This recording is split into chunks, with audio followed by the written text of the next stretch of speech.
So, earlier I said to you, fab statements won't manipulate behavior. They certainly won't end arguments. So don't ever use a fab statement. It's like, well, if I just drop a fab statement right now, it's going to end this argument. No, that won't happen. All right? But I do want to end arguments. So, what's something that young Durant wants? To play games. Phone. Phone. A phone. Yes, he does. With the data. There you go. All right. So, like, you know, it's the iPhone 10. Sweet. Dad, man, you know, SUWS was really hard. I really, like, it was hard for me. You know how hard it was.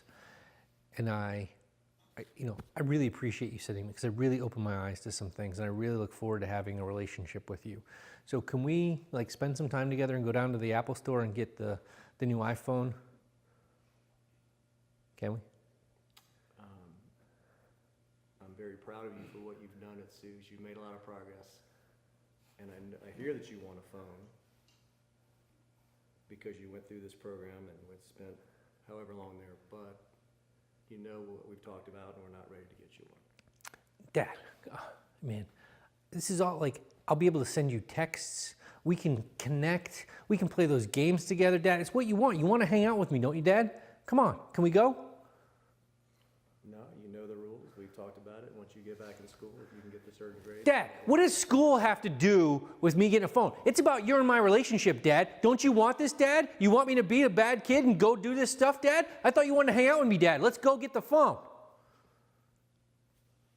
I hear that you want the phone, and I'm proud of you for going through that, but we're just not going to do it right now. Why? Because we've set the rules and you haven't accomplished them. Dad, your rules are stupid. What is that? Come on. Give me the phone. It's not an option right now. Well, it's not an option for you, but why can't it be an option for me? What's going on? You don't want me to hurt myself. You're going to hospital? You're going to call the cops on me again because you won't buy me the damn phone, Dad?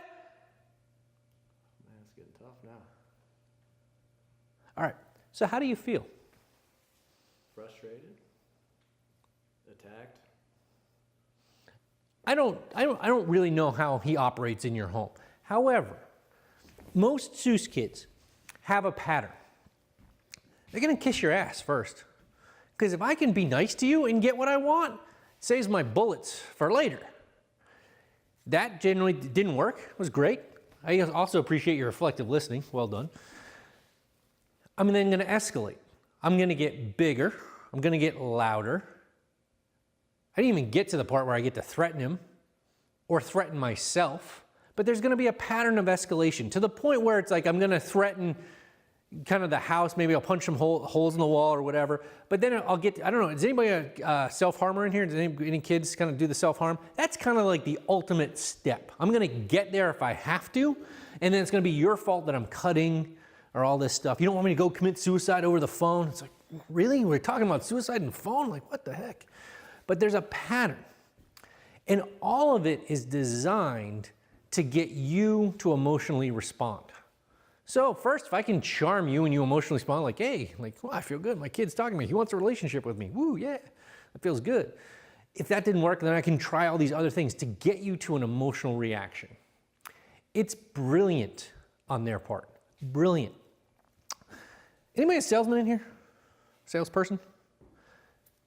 Hey, what can I do to get you in this car today? It's not stop and think about it. Why don't you like give a couple months and call me back? It's not that at all. As a salesman, as a car salesman, I want to get you to make an emotional response. Here, touch the leather, sit in it. Why don't you put the top down? Envision yourself driving through the countryside. This will be so great. Here, feel it. Feel how the key feels in your hand.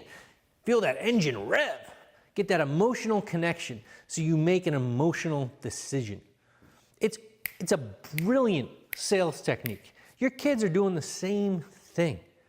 I want you to get to an emotional place.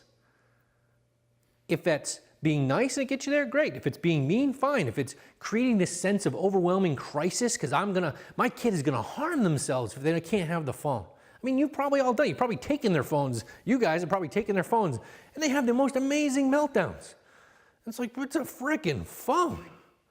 But it's all about triggering your emotional response. So you shift how you parent because of your emotions.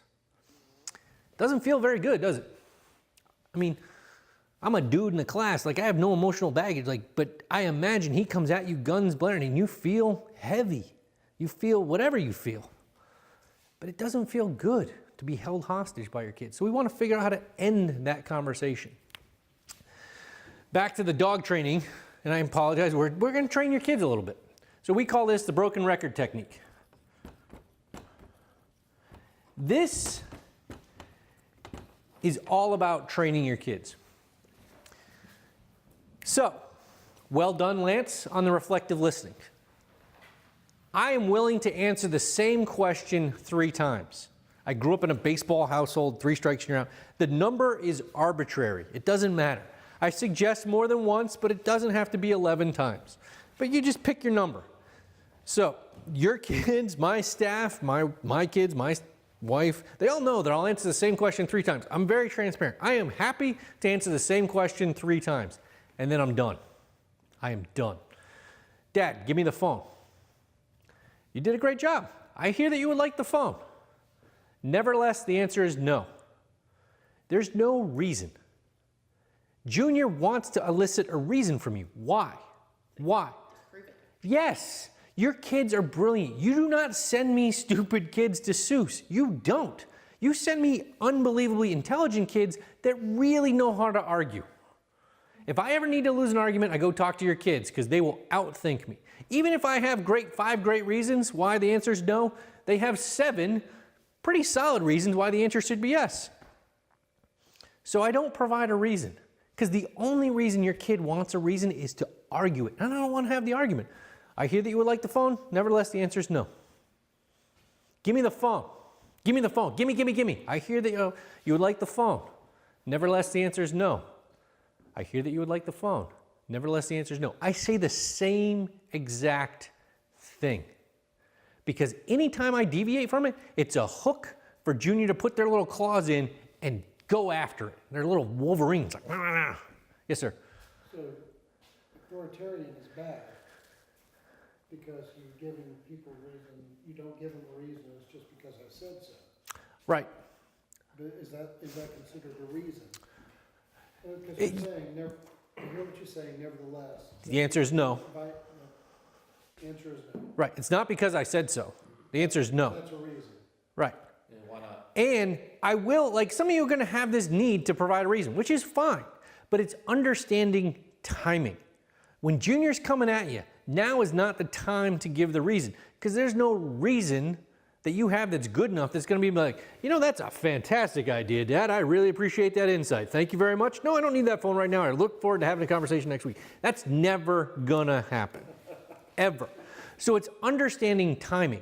We will give a reason, just not right now. It's back to this whole idea of crisis parenting. And the idea that you've been trained that you need to operate now. You need to give an answer now. You need to give a reason now, now, now, now, now. No. Not anymore you don't, because you're trying to slow down. So I will provide a reason in my broken record stuff. It's just not now. It's understanding the timing. Right now, the answer is no. Why? I hear that you would like the phone. Nevertheless, the answer is no. Why? Tell me why. Why can't I have the phone? I hear that you would like a phone. Nevertheless, the answer is no. Now,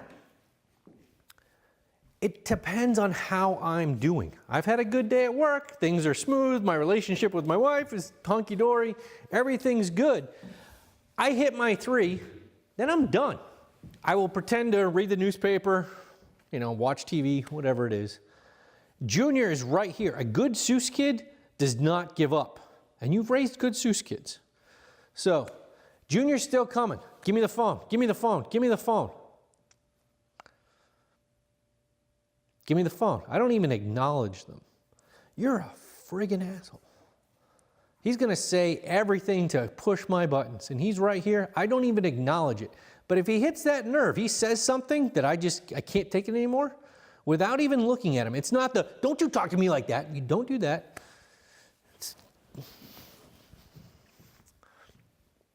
I don't even acknowledge him. You walk out the door. A good SUWS kid is going to follow you down the hall. Where do you go? The bathroom. A good SUWS kid gets their foot in the door before you can close it. It's like, and you're like, ooh, go. Then you run down the hall to your room, slam the door behind you, lock the door. Junior's pounding on the door. I've had a kid go through a hard wooden door, like literally went through a wooden door to get into the room. It's not going to happen. You walk out, you leave your house. I want you to leave your house. I do not want you to acknowledge Junior. I want you to walk around the neighborhood with Junior following you. Give me the phone, give me the phone, give me the phone. All your neighbors are looking at you going, look at that crazy ass family. They're doing it anyway, so you might as well give them a show.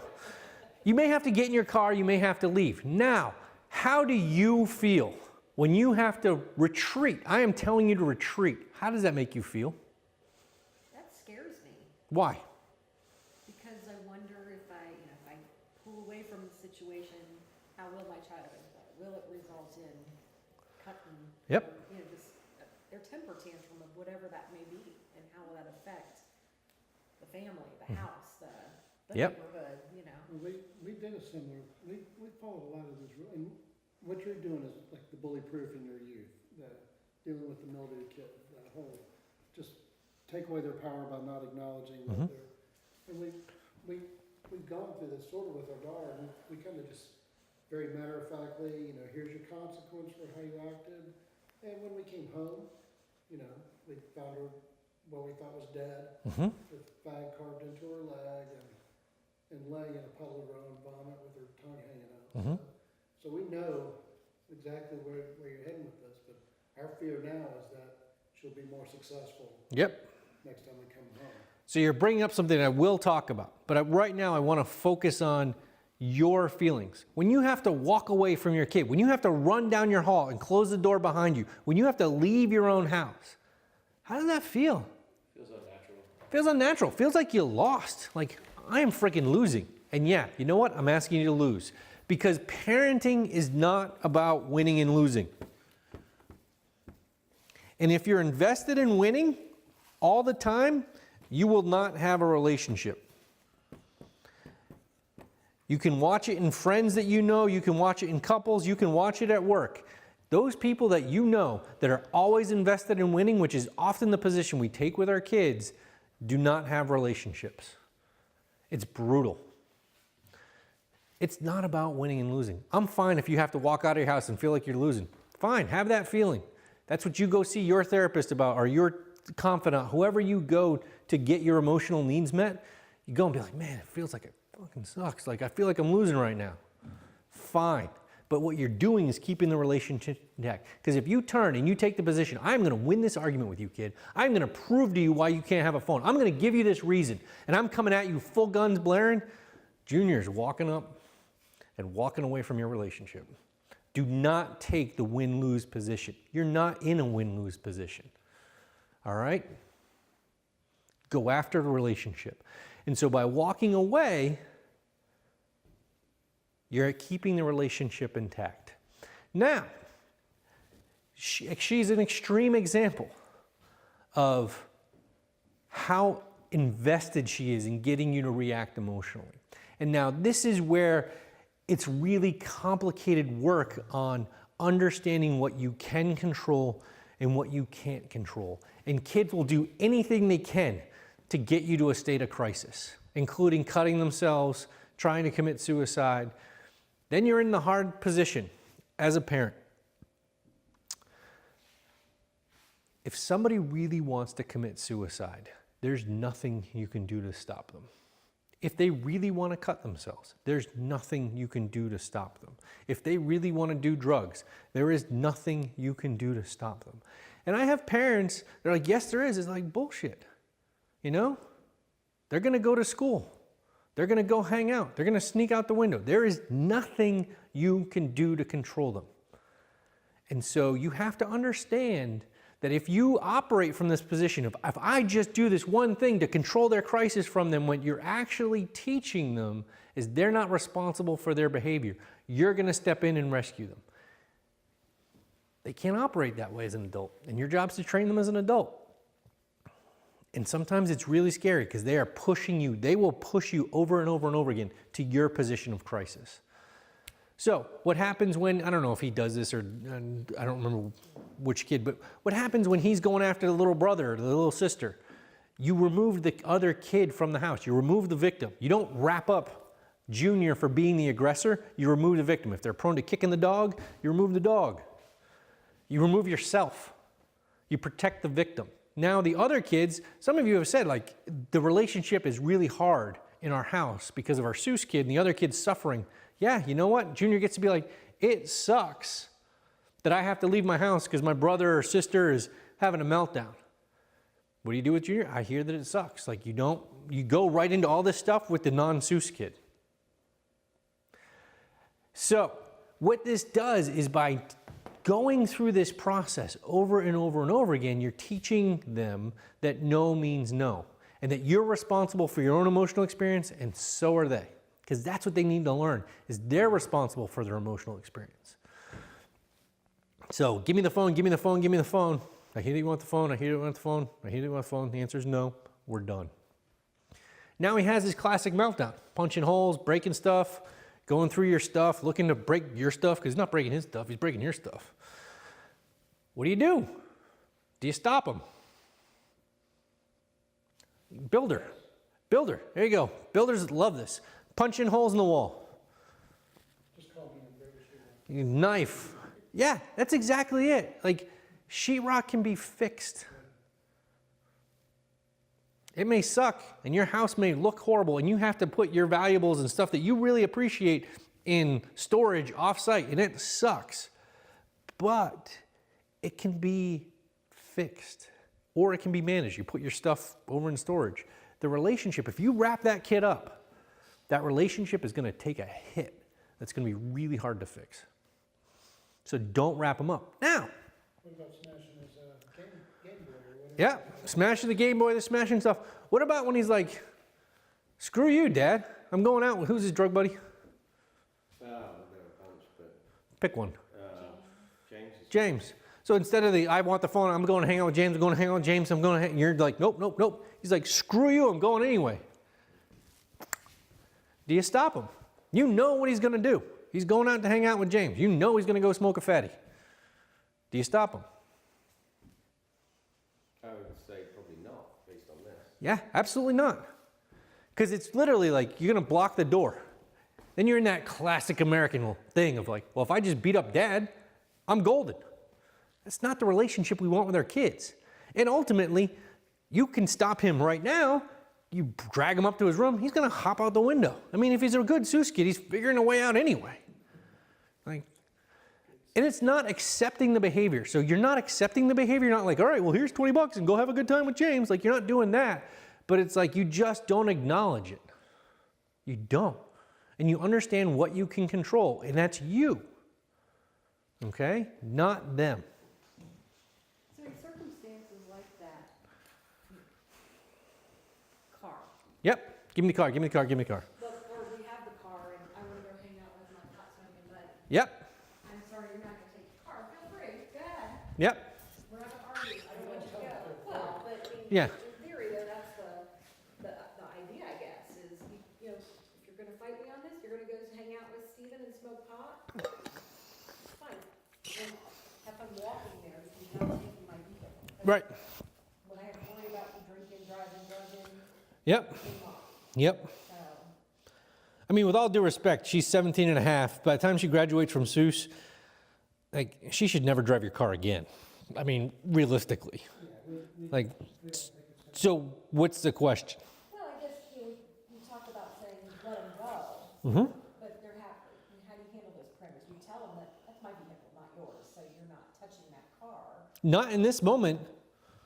Like when she's like, give me the keys, give me the keys, give me the keys. You're not saying, I hear that you want the car. Nevertheless, it's my car. You're never going to get it. Not her though, she won't do that. What she'll do is go get the keys, or she'll take the key code and go get another key made, and then take the car out and we're not watching. Yeah.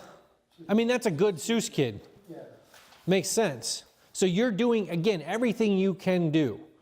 You know, maybe you hide your keys, maybe you take the code off, but if she's always going to try to outthink you, and there's going to be times when she's going to outthink you. Like, oh, I didn't know that I should have hid the car keys, and Junior hopped out and stole my car. Like, you do what's in your control. Then you're left with a decision. She steals the car. It's like, now we're left with, do we call the police or not? And there's not a right or wrong answer. Every family's going to have a different response to this. But it's like, she's putting you back into that crisis position. You just recognize what you can control, and that's what you execute. But it's not, you're not taking the car because you're going to go hang out with your buddies and go smoke weed, and I'm not putting up with that, and I'm not, like, you don't get into all that because she's just going to argue that. This is trying to prevent the argument from happening. You know? Does that make sense? And now, when you leave the house, she may do stupid stuff. You reference the pool of vomit, cutting. If she really wants to do that stuff, you can't stop her from that.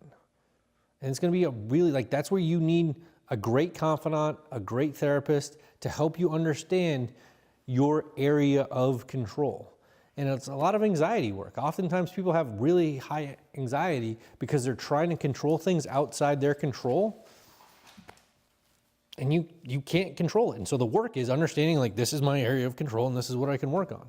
If she really truly wants to self-harm, you can do what you're responsible for. You give her the I feel statements, you tell her you care for her, you tell her you love her, you do the reflective listening.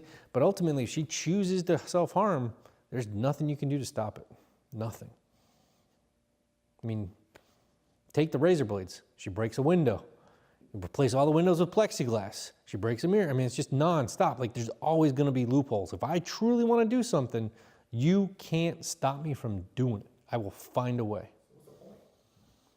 There isn't a point other than, like, you. What's the point of it? I mean, it's like, I feel better. I've dealt with myself, and I have a confidant, and I have a therapist. But like, if any of our kids, you can't control them, like, what? It's going after this. The point is, go after the relationship because you'll influence their behavior. And if you stop trying to take a position of control and go after a position of influence, you'll find that you're actually getting the desired outcome of what you want.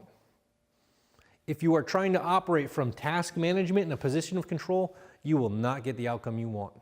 That's my point. Well, so he left and he smoked with James, and he comes back the next day, we're like, Yeah, what do you do next? We'll talk about that. We're going to give consequences. I'll teach you how to give consequences. I'm going to teach you how to control resources. We're doing all that stuff. But none of that stuff will work unless you concentrate on relationship first. You can't give me a consequence that I can't get around as a SUWS kid. And if I don't know a way around it, I just Google it and that will tell me an answer, or I go to my buddies at school and they'll help me figure a way out. Because there is a template to all this. Mm-hmm. Right on the web. Mm-hmm. Of how kids go on the web and they figure out the way around this. Absolutely. We always say there's a template for the trans, our kids wanting to be trans kids, there's a template, and they all follow the same, talking to other trans parents, they do the same thing, almost identically.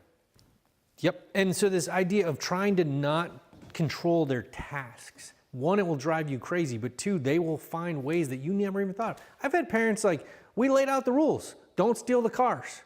Junior stole the boat. And the parents are like, what the hell? And they're like, you didn't say you couldn't steal the boat. Like, all right. You know, there's just, you cannot control your kids or manage your kids or raise your kids through task management. At the point that they've entered SUWS, through their behavior, through their age, you've moved beyond task management. It works for the 8-year-old.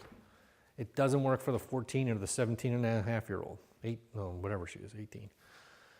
So, broken record. I hear that you want X, nevertheless the answer is no. You're not giving a reason, because giving a reason just gives me a hook to argue. And frankly, they're going to out-argue because they're a lot more persistent than you ever will be. They're not going to give up. You all right? Yeah, I mean, I think it's a big flip around. We're very, I mean, as a society, we're very task-oriented, I think. Mm-hmm. And there are a lot of tasks that need to get done, Yep. you know? So, I get it, but it feels very long-term. It is Like very this long-term. relationship thing feels like it's something, it's going to be held for like 4 or 5 years and you're just going to sit in it. And then if the relationship works and the influence works, then when they're older, it'll come back around. But in the meantime, there's just going to be a lot of stuff that isn't done and a lot of stuff that's done badly. Yep. And you've got to sit in it. Yep. You're absolutely right. It is long term, and there's going to be a lot of struggle. And so what is today really about? It's you. And so the idea of if you tend to your needs as a parent, instead of trying to tend to your kids' needs, you're going to be better off. Because you've probably spent a couple years getting to SUWS. SUWS doesn't happen in a month. It's a couple years of building it. And so your life's been fairly miserable for a couple years. And so I'm now asking you to actually tend to your life and do things that's like, hey, this is what I'm in control of. Junior's going to make their own little shit show. But if I can find ways to tend to my own needs, you'll actually be a better parent. Parents oftentimes mistake, if I just focus more on their tasks, more on their tasks, more on their tasks, I'm a better parent.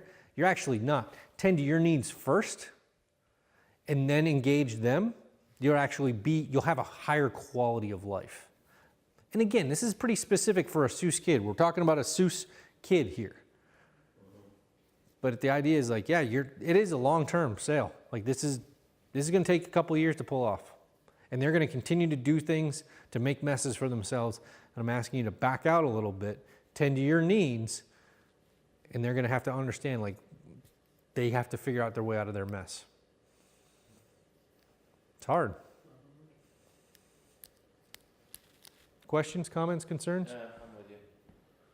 I mean, I just intuitively having conversations with friends and family members, you know, I've gotten to some of those places, you know, what can I really do? Mm-hmm. Am I really going to fight this kid? Right. No, I mean. And I can pin him today, Right. but then he's hopping out the window. Right. I mean, there's almost I don't know. It makes sense on a lot of levels, but like you said, it's not easy because this goes against everything that I'm inclined to do emotionally and mentally. But you have to move. You have to be conscious and, what do you say, be a mindful thinker when you're trying to do something like this. In your question, I hear this sense of defeat. No, I get it. I know it's part of something bigger here, and I think we're gonna get to all that. But yeah, I mean, it's hard just because that's the first thing you learn as a parent, like sacrifice. Mm-hmm. And now you're saying, screw it, take care of yourself. That's not parenting 101. It's not. For a non-SUWS kid. It's not. And you're not turning your kid out into the street. Like, you're still providing so much for them, but you'll be more available if you've spent, I would imagine, years being drained down. Your batteries, your reserves, however you want to, is just drained because it's daily conversation after daily conversation of like, just like, can you just hear no just once? Like, come on. And then you're super frustrated. So then you're acting more emotional. I'm trying to get you to act less emotional and more conscious. It is hard.